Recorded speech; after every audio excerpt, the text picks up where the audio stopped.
Thermodynamics एक ऐसा chapter है जो कि आपने केमिस्ट्री में पढ़ा है, बट इसका थोड़ा डिफरेंस है केमिस्ट्री और फिजिक्स में। तो मैं फिजिक्स के पॉइंट ऑफ व्यू से बात करता हूँ। थर्मोडायनेमिक्स एक साइंस की ब्रांच है या फिजिक्स की ब्रांच है जो हीट और वर्क से रिलेटेड टॉपिक्स के बारे में है। हीट और वर्क, अभी हीट या वर्क क्या है एक्चुअली, थर्मोडायनेमिक्स को पढ़ने की जरूरत क्या है। देखो जो कुछ अप्लायंसेस हमारे ऐसे होते हैं जो हीट को वर्क में कन्वर्ट करते हैं और कुछ वर्क को हीट में कन्वर्ट करते हैं। अब ये क्या है, से हमारी बाइक्स में और गाड़ी में इंजन जो होते हैं उनका काम क्या होता है, हीट को वर्क में कन्वर्ट करना। कैसे, फ्यूल हम डालते हैं बाइक में या गाड़ी में, फ्यूल बर्न होता है, जब फ्यूल बर्न होता है तो उससे हीट प्रोड्यूस होती है और उस हीट से पिस्टन मूव करता है और गाड़ी घूमती है, मतलब वर्क मिलता है हमको। तो ये जो पार्ट है, ये जो पोर्शन है, ये हीट और वर्क का इंटरेक्शन, ये काफ़ी हद तक थर्मोडायनेमिक्स के अंदर आता है। ऑल दो और भी टॉपिक्स हैं, सिर्फ हीट वर्क भी नहीं, और भी टेम्परेचर वगैरह के फिनोमिना भी आते हैं। जैसे मान लो हीटर जो हीट दे रहा है, कुछ हद तक ये भी थर्मोडायनेमिक्स से एसोसिएटेड ही है, बट मोस्टली जो आता है वो हीट और वर्क का आता है। बट सिर्फ ये नहीं, इसके अलावा भी पोर्शन आते हैं, हीट वर्क, इंटरनल एनर्जी, ये 2-3 टॉपिक्स हैं जो इसके अंदर कवर करते हैं। बट हमारा जो मेन फोकस रहता है हीट वर्क रहता है। रेफ्रिजरेटर और इंजन 2 डिवाइस होते हैं जिसपे हम लोग ज़्यादा फोकस करते हैं। रेफ्रिजरेटर का काम क्या होता है, वर्क करके हीट एक्सचेंज करना। अब ये कैसे, देखो एक्चुअली क्या होता है, रेफ्रिजरेटर में कंप्रेसर नाम का एक डिवाइस लगा रहता है। आपने देखा होगा सबसे मेन कंपोनेंट रेफ्रिजरेटर का होता है कंप्रेसर, जिसपे सबसे ज़्यादा 5 साल की वारंटी मिलती है, 10 साल की मिलती है। उस हाँ पीछे लगता है अच्छे, जो मेन पार्ट होता है वो बेसिकली वो वर्क करता है। उसको चलाने के लिए, उसको वर्क करने के लिए हम इलेक्ट्रिसिटी देते हैं। जब इलेक्ट्रिसिटी देते हैं तो वर्क करता है और वर्क करके हीट एक्सचेंज करने का काम करता है। चाहे आप रेफ्रिजरेटर ले लो चाहे एसी ले लो, दोनों का सेम फंक्शनिंग होता है। रेफ्रिजरेटर और एसी का सेम फंक्शन कैसे होता है, दोनों को हम इलेक्ट्रिसिटी देते हैं और दोनों क्या करते हैं, हीट एक जगह से दूसरी जगह पहुंचाते हैं। रेफ्रिजरेटर कहाँ से कहाँ हीट पहुंचाता है और एसी कहाँ से कहाँ हीट पहुंचाता है। रेफ्रिजरेटर किधर से किधर हीट ट्रांसफर करता है, अंदर से बाहर। शाबाश। रेफ्रिजरेटर का काम, जो रेफ्रिजरेटर के अंदर का स्पेस है वहां से बाहर की तरफ हायर टेम्परेचर से लोअर टेम्परेचर होता है। रेफ्रिजरेटर का काम बेसिकली क्या होता है बच्चे, अंदर जो रेफ्रिजरेटर के अंदर का स्पेस है उससे बाहर की तरफ हीट फेंकना, और एसी का काम भी यही होता है कि रूम के अंदर से रूम के बाहर हीट फेंकना। तो ये जो भी फिनोमिना है हीट और वर्क से एसोसिएटेड, ये हम लोग थर्मोडायनेमिक्स में स्टडी करते हैं। समझे बच्चे, ये बेसिक इंट्रोडक्शन है। तो एक्चुअली क्या होता है कि जब हम थर्मोडायनेमिक्स की बात करते हैं तो थर्मोडायनेमिक्स में एक टर्म यूज की जाती है, थर्मोडायनेमिक प्रोसेस।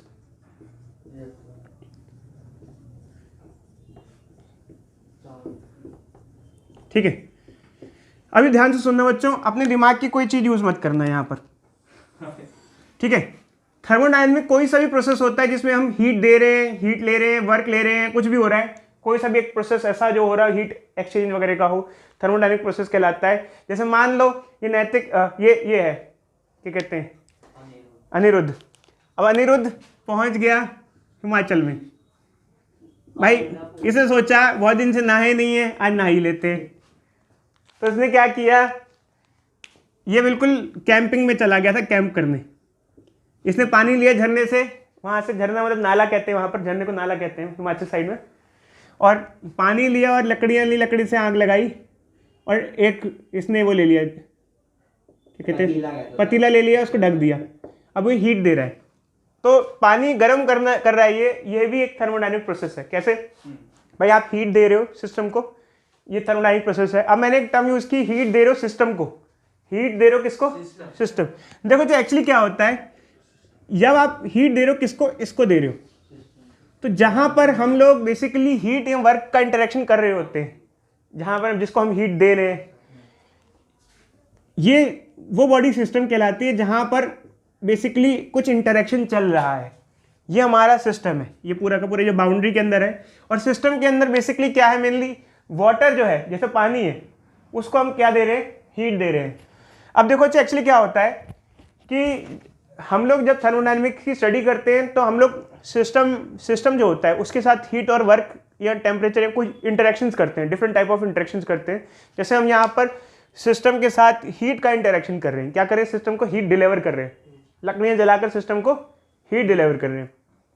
जब कभी हम कोई थर्मोडायनेमिक प्रोसेस परफॉर्म करते हैं तो हम लोग का कुछ उस पर रीज़न होता है, कुछ करना है हमको, हर चीज़ का उद्देश्य होता है ना। यहाँ क्या उद्देश्य है हमारा? इस थर्मोडायनेमिक प्रोसेस को करने का क्या उद्देश्य है? क्या हम लोग चाहते हैं? पानी को गर्म करना, वाटर को हीट करना। ये हमारा यहाँ पर वो है, हमारा पीछे मतलब ये रीज़न है जिस वजह से हम लोग थर्मोडायनेमिक प्रोसेस परफॉर्म कर रहे हैं। तो कई बच्चे कहते हैं कि सर ये तो इतना बेसिक सा प्रोसेस हुआ। भाई हमारे घर में जो खाना बनता है ये भी एक थर्मोडायनेमिक प्रोसेस ही है, और हम लोग बहुत थर्मोडायनेमिक से बहुत ज़्यादा एसोसिएटेड है। भाई हम हीट दे रहे हैं किसी सिस्टम को तो थर्मोडायनेमिक्स है यहाँ पर, क्योंकि हीट का इंटरेक्शन हो रहा है। खाना बना रहे हैं तो खाना सिस्टम हो गया हमारा, कुकर, प्रेशर कुकर के अंदर प्रेशर कुकर सिस्टम हो गया। अब देखो अच्छा, जिसको हीट दे रहे हैं अंदर उसे वर्किंग फ्लूइड कहते हैं, जो बेसिकली हीट ले रहा है। जैसे वाटर है, ये क्या कहलाएगा? वर्किंग फ्लूइड, क्योंकि सिस्टम के अंदर जिस चीज़ को हीट मिल रही है वो वर्किंग फ्लूइड कहलाता है। तो ये एक थर्मोडायनेमिक प्रोसेस हुआ यहाँ पर। अब देखो जैसे थर्मोडायनेमिक प्रोसेस है, यहाँ पे हम यहाँ से हीट दे रहे हैं तो जो सिस्टम के बाहर का जितना भी हिस्सा होगा वो क्या होगा? सराउंडिंग होगा। सिस्टम जहाँ पे प्रोसेस चल रहा है, जहाँ प्रोसेस चल रहा है, और इसके बाहर का हिस्सा सराउंडिंग्स, आउटसाइड सिस्टम। ठीक है। तो बच्चों आप लोगों ने काफ़ी हद तक सही, भावनाएं सही थी, आप लोगों ने बहुत अच्छे से समझाया इसको। बट एक्चुअली क्या है, आपको थोड़ा सा और अच्छे से समझ में आ गया होगा कि मतलब पानी को गर्म करना भी एक थर्मोडायनेमिक प्रोसेस होता है अपने में। अब देखो थर्मोडायनेमिक प्रोसेस की जब हम बात करते हैं तो हमको कैसे पता चले कि कोई थर्मोडायनेमिक प्रोसेस हो रहा है या नहीं हो रहा है? जैसे मान लो आप बताओ बच्चे, आपको पानी गर्म करना था तो आपको कैसे पता चले पानी गर्म हुआ? कैसे कैसे देखोगे? क्या करोगे? कैसे चेक करोगे? वेरी गुड बच्चे, बहुत बढ़िया है। हाथ डाल के चेक करोगे भाई पानी गर्म हुआ या नहीं हुआ। तो हाथ जब डालोगे तो क्या हाथ में गर्मी लगेगी? मतलब अब गर्म लगेगा तो अरे ठीक है, चेक करेगा ना थोड़ा सा ऐसे यूं हाथ लगा के, हाथ या वो कूद तोड़ी जाएगा उसके अंदर, तो हाथ से चेक करेगा। तो एक्चुअली क्या होगा, जब ये हाथ डालेगा तो कहेगा गर्म हो गया, मतलब इसका टेम्परेचर क्या हो गया? बढ़ गया, टेम्परेचर चेंज हुआ है, टेम्परेचर चेंज हुआ है। ठीक है, तो कोई भी थर्मोडायनेमिक प्रोसेस हो रहा है या नहीं हो रहा है, हमको कैसे पता चलता है? उसमें कोई ना कोई चीज़ चेंज होती है। जैसे मान लो भाई हीट कर रहे हो तो टेम्परेचर चेंज हो रहा है, कोई ना कोई थर्मोडायनेमिक पैरामीटर चेंज हो रहा है। अब मैंने एक टर्म यूज़ की बच्चे, थर्मोडायनेमिक पैरामीटर चेंज हो रहा है। थर्मोडायनेमिक पैरामीटर,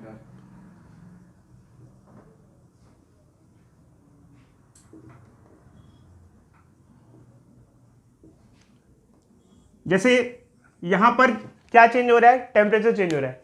अभी थर्मोडायनेमिक पैरामीटर किस चीज, क्या चीज होती है बेसिकली? भाई देखो जैसे यहाँ टेम्परेचर है, टेम्परेचर एक थर्मोडायनेमिक पैरामीटर है, बताता है कि थर्मोडायनेमिकली चीजें क्या हो रही हैं? चेंज हो रही हैं, पानी गर्म हो रहा है। कई सारे थर्मोडायनेमिक पैरामीटर्स होते हैं, जैसे प्रेशर, वॉल्यूम, टेम्परेचर, ये सारे के सारे क्या होते हैं? थर्मोडायनेमिक पैरामीटर्स होते हैं। जब कभी ये इन चीज़ों में चेंज देखने को मिलता है तो हमको पता चल रहा होता है कि थर्मोडायनेमिक प्रोसेस हो रहा है। समझे या नहीं समझे बच्चे? बोलो बोलो बोलो। अगर मान लो किसी भी थर्मोडायनेमिक पैरामीटर में चेंज नहीं आ रहा है तो आप कहोगे यार क्या प्रोसेस चल रहा है? मान लो अब पानी गर्म हमने रखा, पानी एक्चुअल में गर्म ही नहीं हो रहा है, तो इसका मतलब हम कहेंगे कि भैया यहाँ तो कुछ नहीं हो रहा, कोई थर्मोडायनेमिक प्रोसेस नहीं चल रहा है। समझ? हाँ बच्चे, नंबर ऑफ मोल भी होगा। कई सारे पैरामीटर होते हैं बच्चे, जैसे लिखा है pressure, volume, temperature, internal energy, number of moles, notes में लिखा हुआ है। तो ये हमारे नोट्स में लिखा हुआ है। ऑल दो बच्चे और भी पैरामीटर्स होते हैं, सिर्फ इतने से नहीं है। बाकी आप नहीं, हीट तो नहीं, हीट बेसिकली आप दे रहे हो, हीट दे रहे हो, उसके हीट के बाद क्या क्या चीजें चेंज हो रही हैं? एक मिनट रुक जाओ बच्चे, एक मिनट रुक जाओ, धीरे धीरे हम और भी समझाएंगे। एक मिनट रुक जाओ बच्चे, ठीक है। तो एक्चुअली क्या है कि जैसे मान लो अभी यहाँ पर हमको कैसे पता चला कि वाटर का हीटिंग हो रहा है, मतलब वाटर का हीटिंग थर्मोडायनेमिक प्रोसेस है, तो हमने टेम्परेचर चेक किया। तो कभी भी कोई थर्मोडायनेमिक प्रोसेस हो रहा होता है तो उसमें क्या होता है? थर्मोडायनेमिक पैरामीटर्स क्या हो जाते हैं? चेंज हो जाते हैं। जब कभी थर्मोडायनेमिक पैरामीटर चेंज होते हैं, जैसे टेम्परेचर चेंज हो रहा है, तो हम कहते हैं कि वो जो चीज़ थी उसकी स्टेट चेंज हो गई। स्टेट चेंज होने के नाम पर आप लोगों को लगता है कि सॉलिड, लिक्विड और गैस 3 स्टेट होती हैं, ऐसा नहीं है बच्चों।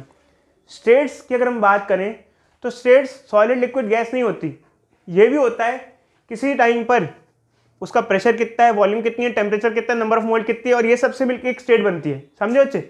जैसे मान लो आपने गर्म किया पानी को, तो पानी के गर्म होने से टेम्परेचर चेंज हो गया, तो पुरानी स्थिति नहीं है, अब उसकी स्थिति क्या हो गई है, चेंज हो गई है।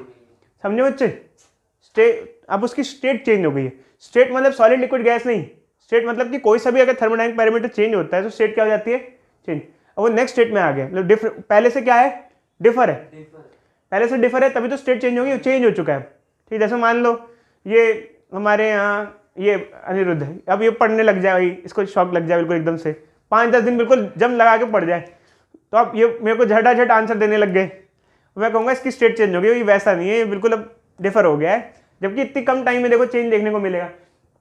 समझे बच्चे? तो थर्मोडायनेमिक प्रोसेस हो रहा है या नहीं हो रहा है वो किससे पता चलता है, थर्मोडायनेमिक पैरामीटर और थर्मोडायनेमिक कोऑर्डिनेट से पता चलता है। तो ये सब नोट्स में मेंशन किया हुआ है बच्चों, ऑल द नोट्स तो आपके पास ही, जिन्होंने नहीं लिए भाई अब तो सबको दे दिए, तो ले लेना बच्चों। ठीक है, तो कोई डाउट बच्चों उसको लेके बताओ जल्दी से। हम लोग सिस्टम सराउंडिंग की बात करते हैं, तो जैसे ये कंटेनर हुआ हमारा, ये सिस्टम हुआ, इसके बाहर का हिस्सा सराउंडिंग्स हुआ। जो सिस्टम और सराउंडिंग को सेपरेट करती है इसे बाउंड्री कहते हैं।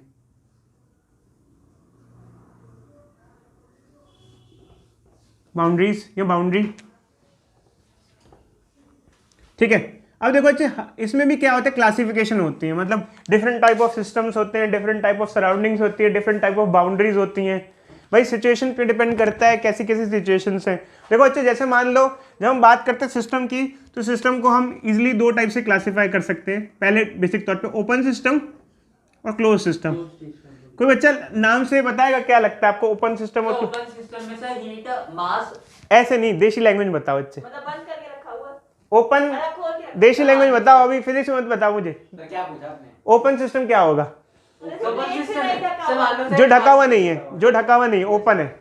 और क्लोज मतलब कि जो ढका हुआ है। आप जैसे मान लो इसको नहाने के लिए पानी गर्म करना है, ये ढक्कन हटा के पानी गर्म कर रहा है तो ओपन हुआ, ढक्कन ढक के पानी गर्म कर रहा है तो क्लोज सिस्टम हुआ।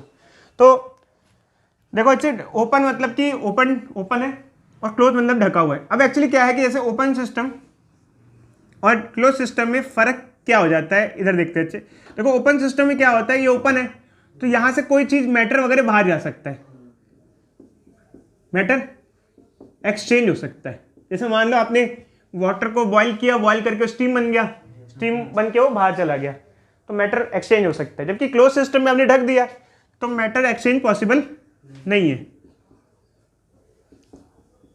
Possible not possible. मैं सीधी सीधी बात आपने से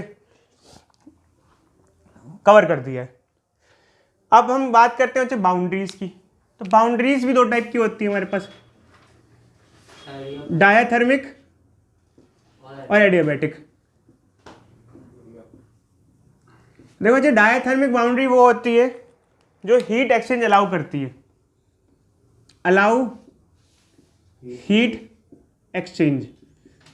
जैसे मान लो नॉर्मली मेटल का कुकर हो गया, लोहे का पतीला हो गया, भाई आप उसको रखो तो नीचे से हीट दोगे तो हीट अंदर जा सकती है, जब रख दोगे तो हीट वहाँ से निकल भी जाती है।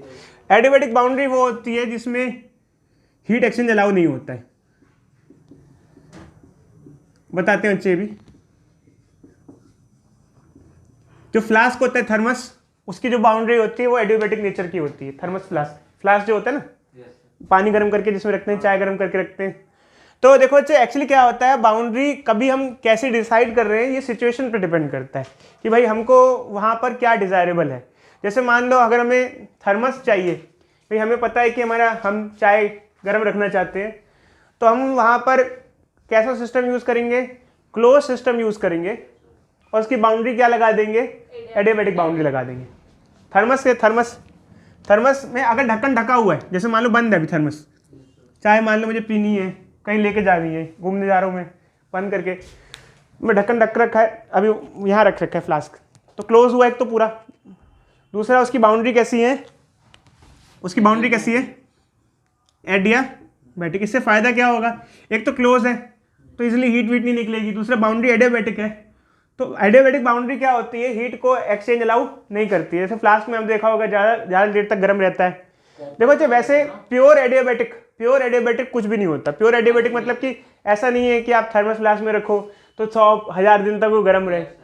वो काफ़ी हद तक एडियाबैटिक होता है, बट 100% एडियाबैटिक पॉसिबल नहीं है, क्योंकि ऐसा नहीं है कि वो गर्म ही रहेगा, काफ़ी हद तक गर्म रहता है। देखा है ना हमने, काफ़ी हद तक गर्म रहता है, तो एडियाबैटिक होता है। अब एक्चुअली ऐसा है, अगर आप कोई क्लोज सिस्टम यूज़ करो, जैसे क्लोज्ड है, क्लोज सिस्टम यूज़ किया, पहले ओपन कर रहे थे। फ्लास्क में आमतौर पे जब ढका रहता है तो कैसा होता है, क्लोज होता है ना, ढक्कन ढक दिया तो क्लोज हो गया, और उसकी बाउंड्री कैसी होती है, हीट बाहर, एडियाबैटिक। तो ऐसे केस में अगर क्लोज सिस्टम हो और एडियाबैटिक बाउंड्री हो, तो ऐसे सिस्टम में उस सिस्टम का नाम, एक और नाम हो जाता है, उसे कहते हैं आइसोलेटेड सिस्टम। आइसोलेटेड सिस्टम बन जाता है। आइसोलेटेड सिस्टम क्या हुआ, वही जैसे अगर थर्मस फ्लास्क अगर बंद है, क्लोज थर्मस फ्लास्क है, तो इसमें ना तो मैटर एक्सचेंज होगा और ना ही हीट एक्सचेंज होगी, क्योंकि हीट तो ऑब्वियस सी बात है एक्सचेंज होती नहीं है, और मैटर तो आपने क्लोज कर रखा है तो वो एक्सचेंज होगा नहीं। तो अगर आपसे कोई पूछे कि आइसोलेटेड सिस्टम का कोई एग्जांपल देने की कोशिश करो, तो आप क्या कहोगे, क्या कहोगे? अरे बच्चे, अप्रॉक्सीमेटली क्या बोलोगे?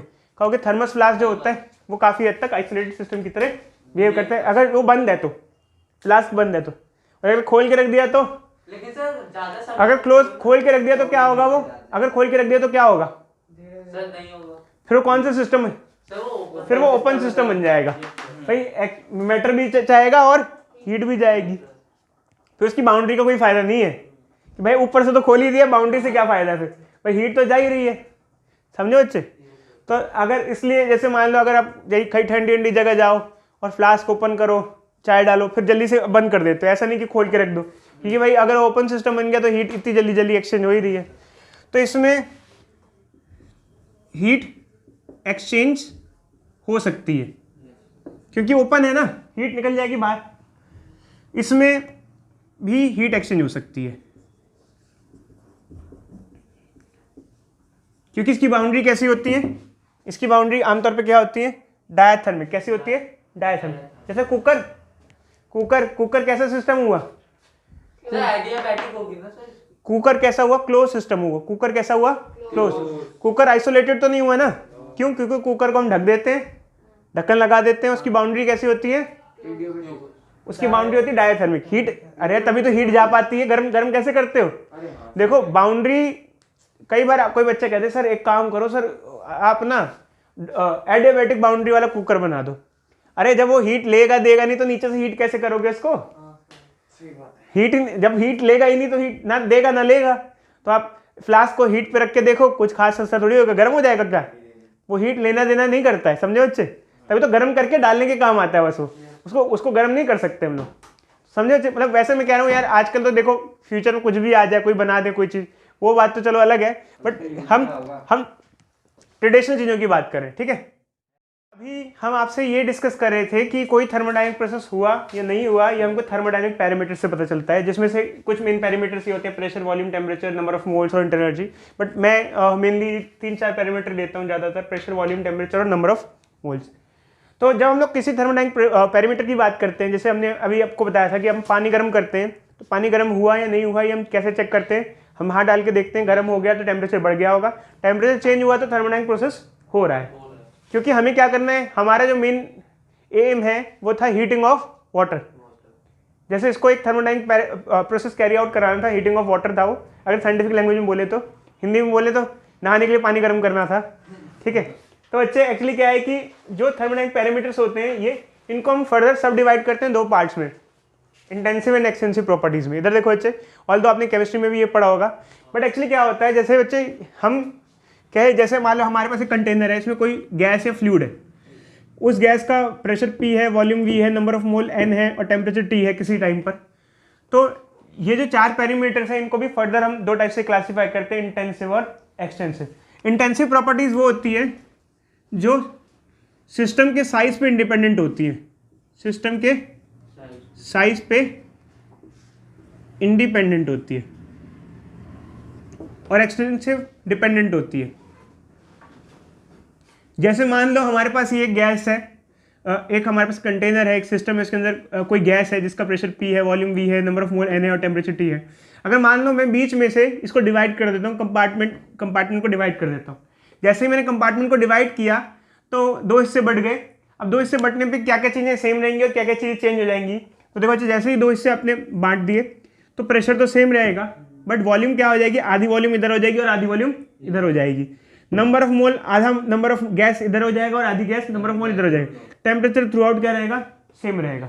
तो जो चेंज हो गया वो एक्सटेंसिव हो गया और जो सेम रहा वो इंटेंसिव हो।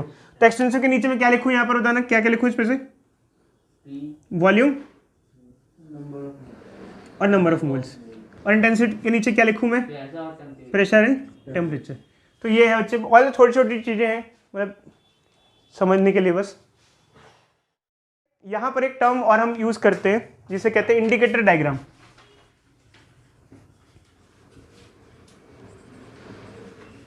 अब एक्चुअली क्या है कि जैसे हम लोग थर्मोडायनामिक प्रोसेस स्टडी कर ही रहे हैं, तो जब हम किसी थर्मोडायनामिक प्रोसेस को स्टडी करते हैं, कोई भी थर्मोडायनामिक प्रोसेस कैरी आउट होता है, चाहे कोई सभी टाइप का हो। अब एक्चुअली क्या है कि कई बच्चे सोचते हैं कि थर्मोडायनामिक प्रोसेस में क्या आएगा। तो देखो बच्चे, कैसे कैसे प्रोसेस होते हैं थर्मोडायनामिक प्रोसेस। हीटिंग, हीट करना किसी को, कूलिंग, ठंडा करना, हीट लेना, हीट देना, कंप्रेस करना, compression is also thermodynamic process. हमारे गाड़ियों में जो हवा डलती है वो कंप्रेसर की मदद से डलती है। 2 टाइप के कंप्रेसर आपने ज़िंदगी भर में यूज़ किए होंगे। अब आप कहोगे कि हमने तो कुछ यूज़ नहीं किया, बिल्कुल किया है।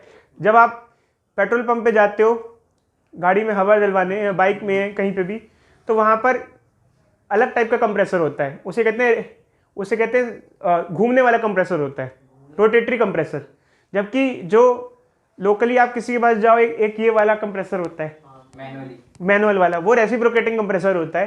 तो कंप्रेसर के भी टाइप्स होते हैं, अलग अलग टाइप के कंप्रेसर होते हैं। खैर ये हमारे सिलेबस में तो नहीं है, बट ये ध्यान रखना बच्चे, कंप्रेसर, एक्सपेंशन, ये सारे प्रोसेस भी थर्मोडायनामिक्स का पार्ट होते हैं।